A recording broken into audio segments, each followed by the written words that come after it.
Channel Mahalakshmi की ओर से आपको सादर जय धन्य। जरा हटके में आपके पास आए आज एक खास एपिसोड लेकर। बैसाख शुक्ल षष्ठी ऐसा पावन दिन कहते हैं जिस दिन इस दिन माता के गर्भ में आए थे, उसी दिन उन्होंने इस संसार की जन्म मृत्यु के दर को छोड़कर सिद्धालय पहुंच गए थे हमारे चौथे तीर्थंकर श्री अभिनंदन जी, जिनका बैसाख षष्ठी को गर्भ और मोक्ष कल्याणक है। वैसे जन्म और मोक्ष कल्याणक 3 तीर्थंकरों का आते हैं, सुमतिनाथ जी का, शांतिनाथ जी का, कुंतुनाथ जी का, लेकिन गर्भ और मोक्ष जिसका आता हो, जिसने इस धरा में गर्भ में जन्म लिया और तब वे चले जाएं। आजकल लॉकडाउन है, घरों से बाहर नहीं जा पा रहे हैं, मंदिर को दर्शन नहीं हो रहे, अभिनंदन जी के दर्शन नहीं हो रहे हैं, न शिखर जी में उनके मोक्ष के दर्शन हो रहे हैं। आज आपको हम शिखर जी यात्रा कराते हैं। जब हम चलते हैं गौतम गर्दन टूर से यात्रा करते करते आदिनाथ से होते हुए जब हम चलते हैं संभवनाथ जी टोंक के ऊपर वासु बुझे, फिर हम आनंद कूट पर पहुंचते हैं। सीधा आनंद कूट पे अभिनंदन जी कहते हैं वहां पर वानर भी होते थे, बहुत होते हैं, लेकिन आज बिल्कुल सुनसान पड़ा हुआ है। दिखाते हैं आपको अतीत के झरोखे से इस आनंद कूट के दृश्य जहां से हमारे अभिनंदन भगवान जी मोक्ष गए थे और 9 करोड़ सागर से ज्यादा उनका पीरियड रहा था संभवनाथ जी से पहले, और उनके जो तीर्थ काल था उनका। चलिए सम्मेद शिखर जी के साथ अभिनंदन भगवान की इस टॉक पर आके दर्शन करते हैं आपके साथ। 30 दिन से ज्यादा समय से चल रहे लॉकडाउन के कारण शिखर जी एकदम शांत और वीरान है।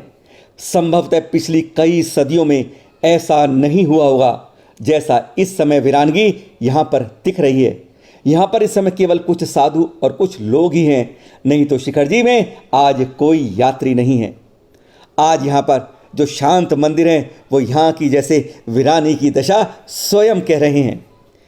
ऐसे में अगर देखते हैं तो पत्तों से भरी सीढ़ियाँ हैं इस समय, जहाँ से हम आपको थोड़ा पीछे इतिहास में ले चलते हैं, जहाँ के चित्र हम तब के दिखा रहे हैं जब चैनल महालक्ष्मी ने स्वयं यहाँ पर दर्शन किए थे। उत्तर दक्षिण से चढ़ते हुए हम सबसे पहले दक्षिण में पहुंचते हैं, बिल्कुल दक्षिण कोने पर, और चौथे तीर्थंकर अभिनंदन भगवान की आनंद कूट पर।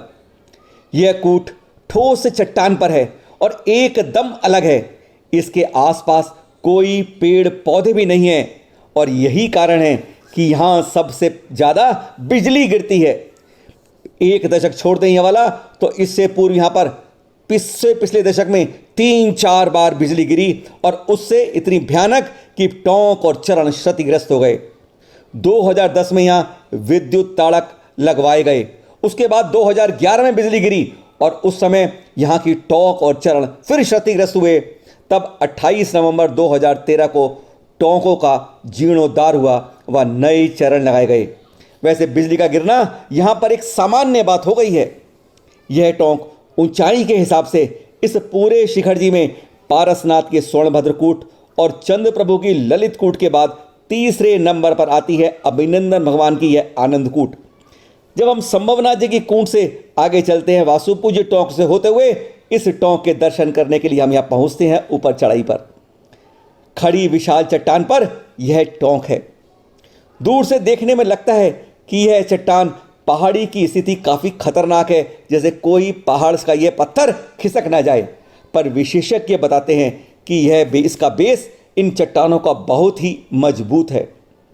1 लाख पूर्व 8 पूर्वांग 18 वर्ष के केवली काल के बाद अभिनंदन नाथ जी इसी जगह पर आए थे और 1 महाभोग निवृत्ति काल के बाद 1000 मुनिराजों के साथ खड़गासन में पूर्वाह्न काल में पुनर्वसु नक्षत्र में सिद्धालय गए।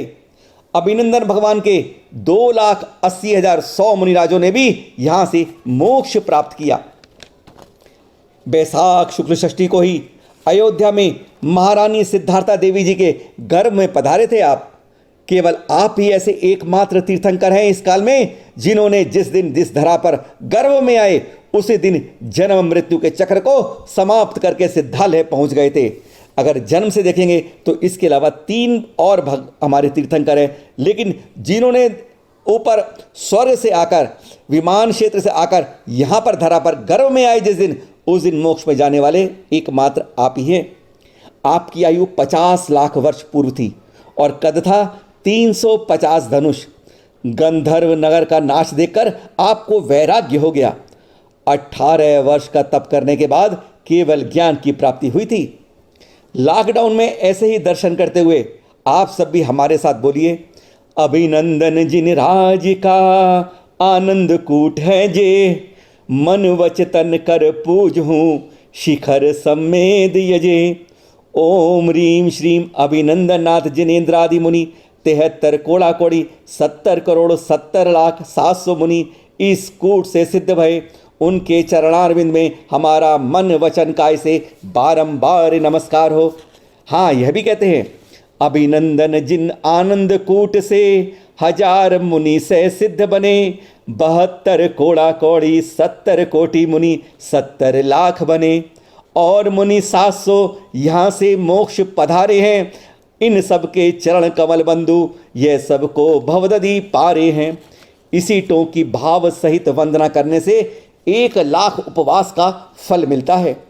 आज घर बैठे ही निर्मल भावों के साथ, श्रद्धा के साथ आनंदित होकर वंदना के भाव बनाएं, क्योंकि कहा जाता है कि यहाँ की निर्मल भावों के साथ वंदना करने से 1 लाख उपवास का फल मिलता है।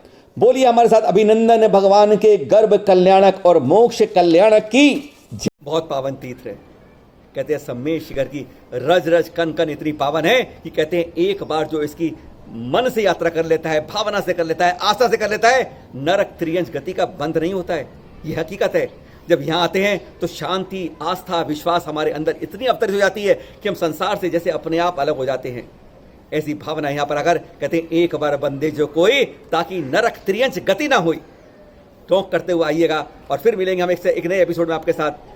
आप भी अपनी जानकारी हमें व्हाट्सअप करते रहिएगा 9910908223 पर।